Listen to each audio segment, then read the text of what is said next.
전주 발효식품 엑스포가 오는 24일 전주 월드컵 경기장 일대에서 열립니다.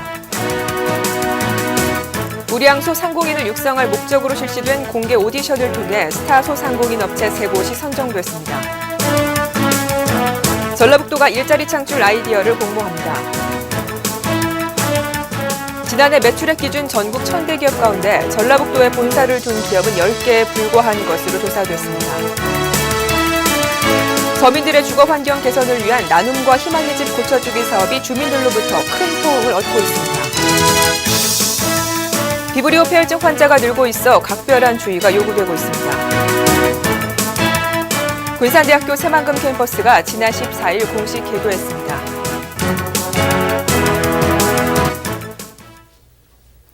도민 여러분 안녕하십니까? 전북 도정 주간 뉴스입니다. 전주 발효식품 엑스포가 오는 24일 전주 월드컵 경기장 일대에서 열립니다.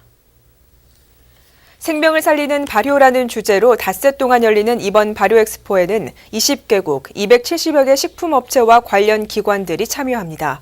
또 기업 전시관에서는 총 3천여 가지의 다양한 발효식품이 선보일 예정입니다. 우량 소상공인을 육성할 목적으로 실시된 공개 오디션을 통해 스타 소상공인 업체 3곳이 선정됐습니다. 지난 10일 전북도청 대회의실에서 전문 심사위원과 시민평가단 100여 명이 참여한 가운데 슈가팜과 아람솔루션, 모모파트너즈 이들 3개 업체가 스타 소상공인으로 뽑혔습니다.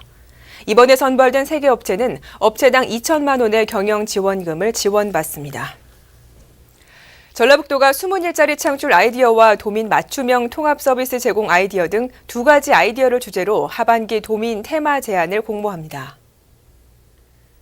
공모 분야로는 행정정보 개방과 이를 이용한 신산업, 일자리 아이디어와 개인 맞춤형 서비스 제공 아이디어, 새로운 정보기술을 활용한 정보 서비스 제공 아이디어 등의 분야가 있습니다.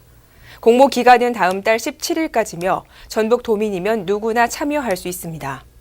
심사를 거쳐 채택된 제안 중 최우수상 1명에게는 도지사상과 상금 200만 원을, 우수상 2명과 장려상 5명에게는 도지사상과 각각 100만 원, 20만 원씩의 상금이 주어집니다. 지난해 매출액 기준 전국 1000대 기업 가운데 전북에 본사를 둔 기업은 10개에 불과한 것으로 조사됐습니다. 전주 상공회의소가 조사한 자료에 따르면 전북의 매출액 순위 1000대 기업은 지난해보다 1개사가 적은 10개사로 주식회사 전주페이퍼와 하림, 전북은행 등이었습니다. 1000대 기업에 포함된 도내 10개 기업의 지난해 매출액은 6조 9천여억 원으로 우리나라 전체 1000대 기업 매출액의 0.3%를 점유하고 있습니다. 서민들의 주거 환경 개선을 위해 추진되고 있는 나눔과 희망의 집 고쳐주기 사업이 주민들로부터 큰 호응을 얻고 있습니다.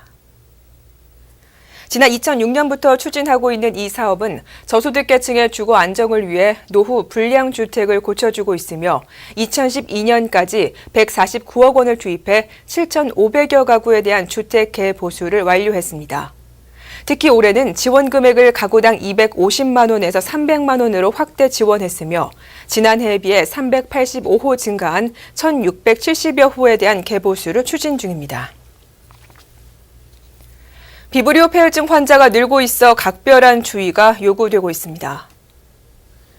전라북도는 지난 6월 군산에서 비브리오 폐혈증균이 검출된 이후 현재까지 6명의 환자가 발생해 2명이 숨졌다고 밝혔습니다. 비브리오 폐혈증은 오염된 어패류를 먹거나 피부에 상처를 통해 균이 감염됐을 때 발생하는 질병으로 보건당국은 어패류를 반드시 익혀 먹을 것을 강조하고 있습니다.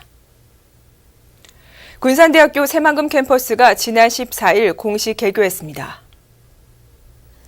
군산대학교는 앞으로 기계자동차공학부와 조선공학과 등 3개 학과 학생 350여 명을 대상으로 현장 맞춤형 수업을 진행하기로 했습니다.